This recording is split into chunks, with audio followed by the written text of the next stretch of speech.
Olá, ouvintes! Sejam todos muito bem-vindos e muito bem-vindas ao podcast Conceituados. Eu sou a Isabela, uma das integrantes da equipe Conceituados, e no episódio de hoje vamos falar sobre o uso de mapas conceituais para mediar entrevistas. Novidade isso para você? Pois é! Nesse episódio você vai conhecer mais uma potencialidade dessa ferramenta. Se você está ouvindo a gente pelo YouTube, já deixa aqui o seu like e preparem os seus comentários. Hoje eu recebo a professora doutora Joana de Aguiar, da Universidade Federal Fluminense e ex-integrante do nosso grupo de pesquisa em mapas conceituais. Desde já digo que a Joana é uma das nossas inspirações em pesquisas com mapas e agradeço sua presença em nome do podcast Conceituados. Quem é Joana? Bom, Joana, seja muito bem-vinda. Você poderia fazer uma breve apresentação para a gente entender um pouquinho como você está aqui e por que você está aqui hoje? Oi, Isabela, tudo bem? Olá para todos que estão escutando a gente. Bom, como você já me apresentou, né? Eu sou ex-integrante do grupo de mapas conceituais da USP, coordenado pelo professor Paulo.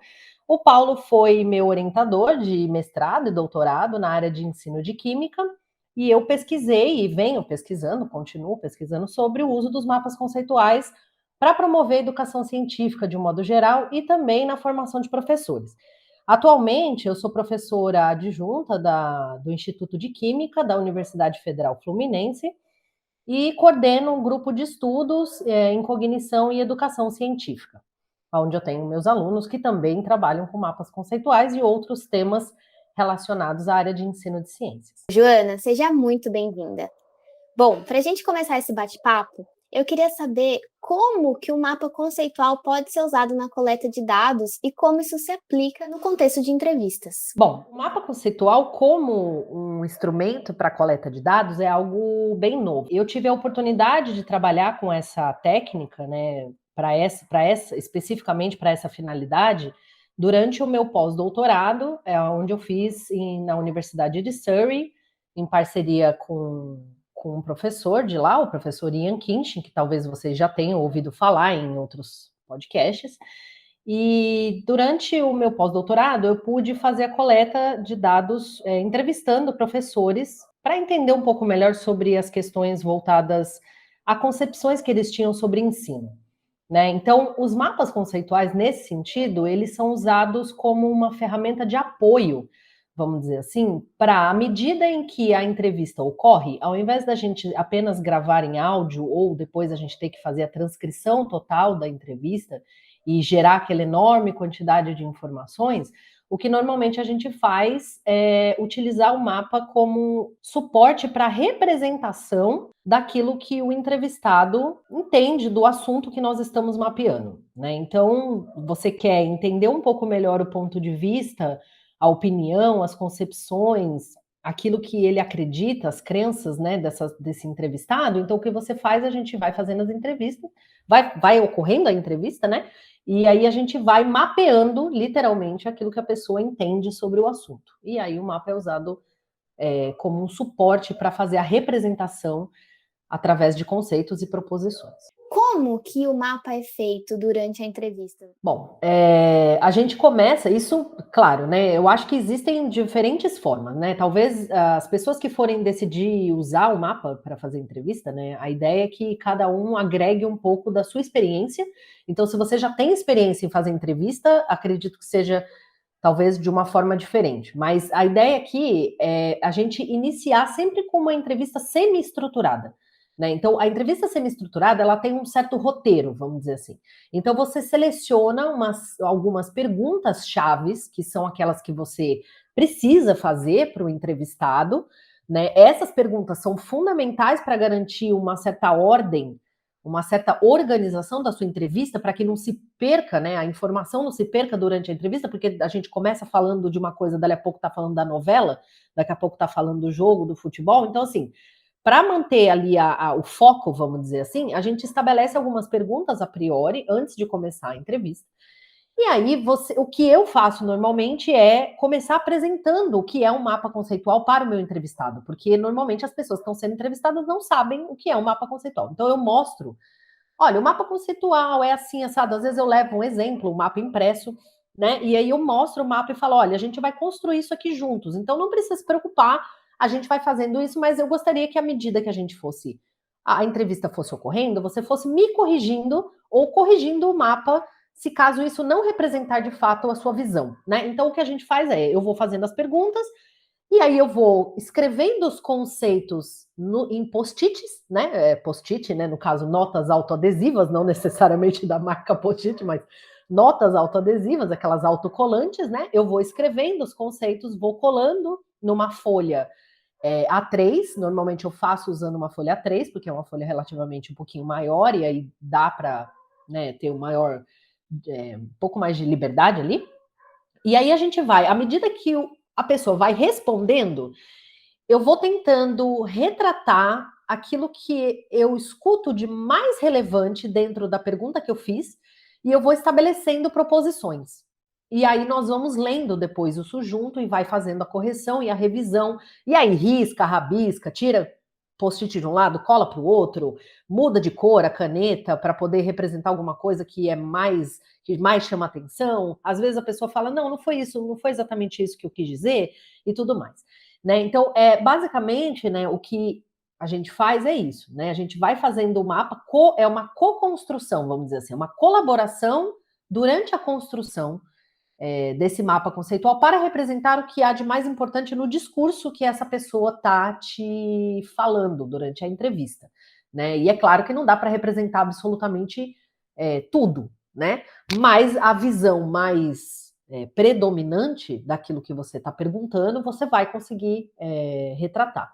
Quando a gente percebe que o mapa está ficando muito grande, aí a gente para, lê, revisa, pega uma outra folha A3. Então, às vezes, o que acontece, eu normalmente, pela minha experiência, eu acabo separando, por exemplo, uma folha A3 para cada 2 perguntas, ou se for uma pergunta muito complexa, eu às vezes separo uma folha A3 para cada pergunta que eu faço para o meu entrevistado.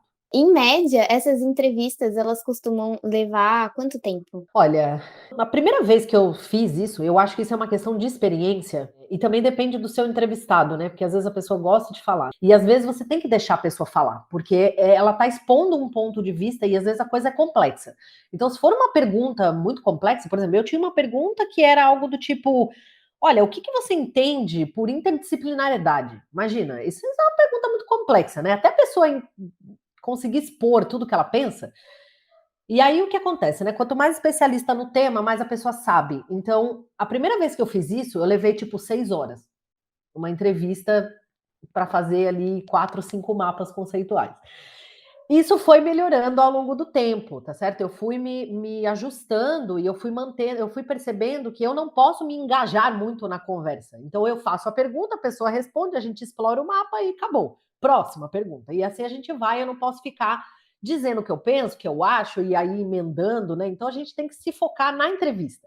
Quando eu passei a entender isso e aí me focar um pouco mais na entrevista, eu consigo hoje já pela minha experiência, eu já consigo fazer entrevistas de 20 a 30 minutos e explorar um mapa complexo, assim, bem rico, bem denso, com bastante conceitos, proposições, uma estrutura em rede, né? A gente consegue explorar essa estrutura em rede, proposições mais explicativas, né? O maior nível de representação ali da informação que a gente está tentando mapear. Então, acredito que dê para fazer para cada questão, né? Você pode planejar mais ou menos para cada questão do seu roteiro, mais ou menos uns 20 a 30 minutos. Excelente. Eu acho que aí tá uma diferença, né, entre um mapa colaborativo e uma coleta de dados usando mapa, né? Se a gente for pensar em um mapa colaborativo, a gente vai ficar ali trocando ideias sobre o tema com o entrevistado e vai ficar eterno construindo, porque sempre tem o que colaborar, você vai mudar de opinião, chegar num consenso. Agora, quando você está coletando dado, eu acho que é essa questão que você falou, não sei se eu estiver errada, assim, me corrija, mas... Não, eu acredito que é exatamente isso. Na colaboração, envolve uma troca de informações e uma negociação de significados entre os sujeitos que estão envolvidos na colaboração. No meu caso, eu tenho um papel, né? No caso da entrevista mediada por mapa, eu tenho um papel de entrevistador. e a pessoa tem um papel de entrevistado. Então, o entrevistador, ele tem que se manter um pouco mais neutro e mais isento na conversa, né? Porque senão exatamente vira uma colaboração e não é isso que a gente quer. O que a gente quer é, olha, eu vou te fazer algumas perguntas, então é sempre bom você preparar o seu entrevistado para o que vai vir, né? E aí você fala, olha, vamos fazer um mapa aqui, eu vou fazer algumas perguntas, você me responda e eu vou reportar, eu vou retratar o que você está falando no mapa e depois nós vamos ler e vamos fazer as correções. E é isso. E quando você mantém esse foco, aí fica um pouco mais simples e o tempo também, claro, com certeza, para todos, né? É menor. E no seu ponto de vista, quais são os pontos positivos e os pontos negativos de utilizar a co-construção de mapas durante as entrevistas, Joana? Bom, Isabela, essa é uma pergunta bem complexa, né? Eu vou colocar, claro, no meu ponto de vista, como você falou. Olha, para mim, o ponto positivo de se fazer uma entrevista mediada por mapas conceituais, assim, o principal ponto de vista é você não ter que lidar depois com uma quantidade enorme de informações que vem da transcrição da entrevista. Então, assim, uma coisa que é importante talvez deixar claro aqui é que eu faço gravação de áudio junto com a entrevista. Então, assim, eu não desconsidero, eu não descarto o áudio. O que eu não faço é a transcrição na íntegra de toda a conversa, porque isso é uma coisa que leva muito tempo.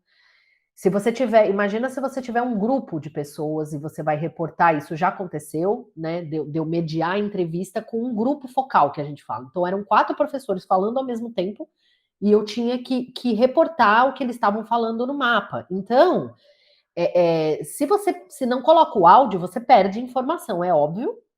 Mas como você está o tempo todo checando a informação contra o seu entrevistado, né? Contra no sentido de assim, olha, isso é isso mesmo. Você está sempre validando a informação. Então, isso é uma vantagem.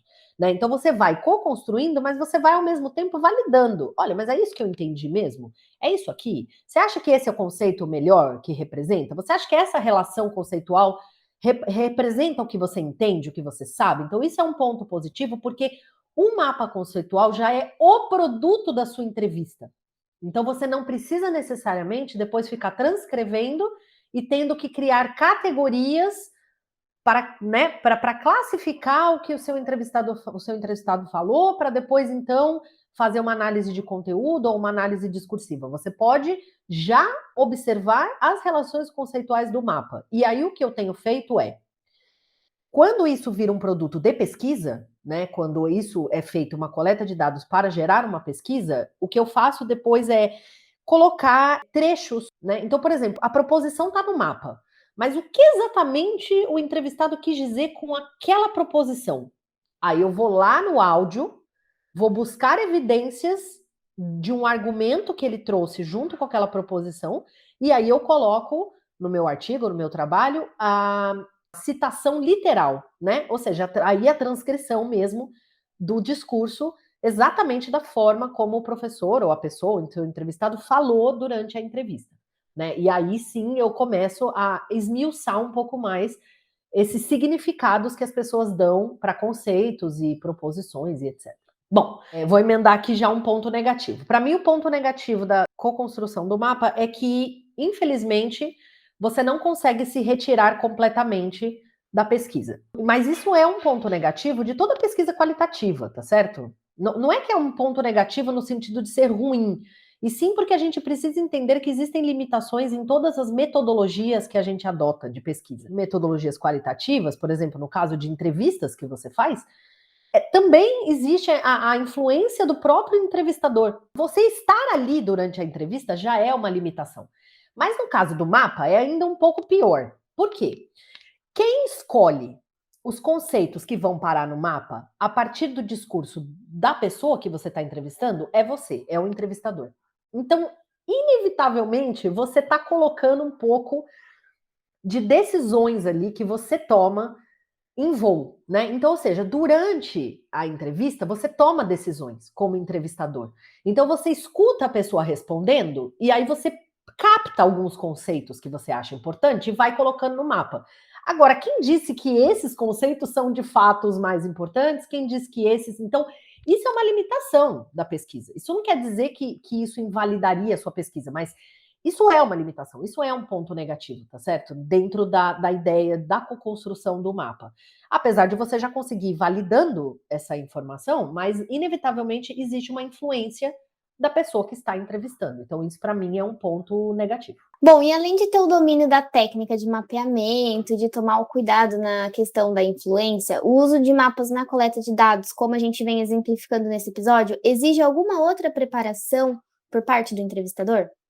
É um pouco difícil de responder isso, porque eu, por exemplo, a minha preparação foi ser uma boa mapeadora, né? Mais do que boa mapeadora, talvez uma mapeadora excelente no sentido da excelência de não só entender a técnica de mapeamento, mas entender toda a potencialidade da ferramenta, né? Entender que você precisa usar a hierarquia a seu favor, você precisa ter proposições não só apenas semanticamente claras, mas proposições que sejam mais explicativas possíveis, né? Que carreguem informação de qualidade, que dê para entender e comunicar o máximo possível com o mínimo de conceitos possível, ou seja, uma rede, né? Que seja densa e que seja com bastante conceitos múltiplos, né? Que eu não sei se vocês trabalham isso em algum outro podcast, mas um pouco dessa lógica. O que acontece, né, é que assim, existe uma coisa chamada elicitação do conhecimento. Dentro da técnica de mapeamento conceitual, existem mapeadores, existem pesquisadores que trabalham com a elicitação do conhecimento, que é você retirar, né, vamos dizer assim, elicitar, ou seja, você capturar informação de uma outra pessoa, fazendo perguntas, né? Então, esse é o processo de elicitação. Por exemplo, o professor Robert Hoffman, que é um professor do IHMC, trabalha, por exemplo, com a elicitação do conhecimento e o uso do mapa conceitual para conhecimento especializado, para manutenção ou preservação de conhecimento especializado.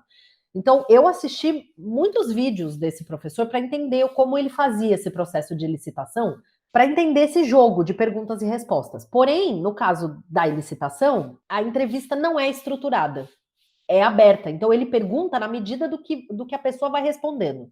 Eu acho que isso é mais difícil ainda. Se você tem um roteiro, se você tem perguntas, se você antecipa essas perguntas para o seu entrevistado, eu acho que isso facilita. Em termos, então, assim, eu diria que vamos dizer assim, uma preparação específica eu acho que não, acho que é uma questão de treino. Claro, você tem que ser um bom mapeador, você tem que entender da técnica para então conseguir aplicar ela como um instrumento de coleta. Isso é fundamental. Mas eu acho que é treino. Então, se você puder treinar antes com outras pessoas, para depois então fazer a coleta com os seus sujeitos da sua pesquisa, de fato, isso eu recomendaria como uma forma de você se preparar, né, antecipadamente para essa coleta. Já aproveito aqui para convidar todo mundo que ainda gostaria de melhorar suas experiências no mapeamento conceitual a fazer o nosso curso de mapas conceituais no Coursera. Bom, Joana, tem mais alguma outra dica que você gostaria de deixar para quem está começando a coletar usando mapas? Planejamento. Essa é a minha dica para quem está começando ou para quem gostaria de usar esse instrumento como um procedimento de coleta, ou um instrumento, né, de coleta de dados dentro do seu procedimento, na sua pesquisa, eu diria planejamento. Então, planeje as suas perguntas, planeje os conceitos, talvez alguns conceitos iniciais sejam interessantes para evitar aquele efeito da folha em branco, né? Porque às vezes acontece de você fazer uma pergunta, dá um branco na cabeça da pessoa, porque ela vê aquela folha em branco, aí você faz uma pergunta que ela não está esperando, e a pessoa não sabe exatamente por onde começar. Então, oferecer talvez alguns conceitos iniciais para quebrar o gelo ali, né? Eu, por exemplo, eu sempre tenho um momento antes da entrevista, onde eu apresento o mapa, e eu peço para a pessoa contar um pouco sobre, por exemplo, olha, quais são os seus interesses, de pesquisa ou de ensino, né, no meu caso, como os meus entrevistados eram professores, eu perguntava, olha, qual curso você dá aula, quais disciplinas você leciona? É uma forma de você quebrar o gelo no começo, tá? Para facilitar essa conversa que você vai ter com a pessoa, e aí você fala, olha, então vamos começar? olha só, vamos pensar nisso, vamos pensar naquilo, você poderia me responder isso? Então, a forma pela qual você pergunta é importante, né? Eu costumo dizer, né, eu tenho alunos que vão trabalhar com entrevista mediada por mapas nas suas pesquisas, e eu costumo dizer que eles têm que, por exemplo, tomar 1 litro de comfort, né, antes. Então, assim, olha, ao invés de chegar e falar assim, olha, você pode responder isso aqui? Não, olha só, então, professor, olha só, eu gostaria de vamos pensar juntos aqui, né? Então, a forma pela qual você pergunta, você convida a pessoa a te responder. Então, olha, você poderia responder, você já pensou nisso? Né? Seria interessante se você me dissesse tal coisa. Então, a forma pela qual você pergunta, isso é importante, né? Você abre esse diálogo. E aí a pessoa vai respondendo, você vai oferecendo os conceitos, você vai fazendo esse jogo de perguntas e respostas, vai se interessando, fique atento às respostas da pessoa. Você achou uma coisa interessante? Pede para ele explicar um pouquinho melhor o que ele quis dizer com aquilo, o que ele quis dizer. Então, isso ajuda a pessoa a se soltar e falar de fato o que ela pensa, o que ela acredita, as concepções dela. Perfeito, que conversa rica, Joana. Para a gente encerrar esse bate-papo, onde e como os nossos interessados podem acessar o seu trabalho completo ou fazer algum tipo de contato com você? Bom, para fazer contato comigo, pode me mandar um e-mail. O meu e-mail institucional é joana_aguiar@id.uf.br. Então, esse é o meu e-mail institucional. Pode mandar o e-mail, eu vou ficar feliz em responder qualquer pergunta que vocês tiverem. Mas também podem mandar perguntas por aqui, né, Isabela? Se eu não me engano, né? Comentários e tudo. Pode perguntar que eu vou ficar feliz em responder. E, bom, eu tenho apenas um trabalho direcionado especificamente para essa técnica, né, que é esse trabalho que eu já comentei, do CMC de 2018. E eu tenho alguns outros trabalhos, tem um trabalho na revista Educação e Pesquisa, que utiliza essa técnica para mapear concepções de ensino e pesquisa na universidade, de alguns professores. É um estudo de caso, e tem também um outro trabalho, que é um trabalho recente também, que foi publicado recentemente, também usando essa mesma técnica. Aí, no caso, por exemplo, especificamente para esses trabalhos, se vocês procurarem o meu Lattes, né, com o meu nome completo, Joana Aguilares de Aguiar, se vocês procurarem o meu nome completo, no meu Lattes tem todas as minhas referências, e aí vocês conseguem encontrar por lá os meus artigos, e alguns deles utilizam o mapa como instrumento de coleta de dados. Ótimo, Joana, muito obrigada. Eu agradeço mais uma vez em nome de toda a equipe Conceituados pelo seu aceite em participar desse episódio e compartilhar com a gente essa forma de uso de mapas conceituais. Obrigada, Isabela. Muito obrigada pela oportunidade e boa sorte aí para quem pensa em utilizar essa técnica. E vocês, ouvintes, obrigada pela sua audiência. Se você ainda não segue o podcast Conceituados, escolha a sua plataforma preferida e fique por dentro de todo o conteúdo que estamos produzindo. Conceitue-se você também.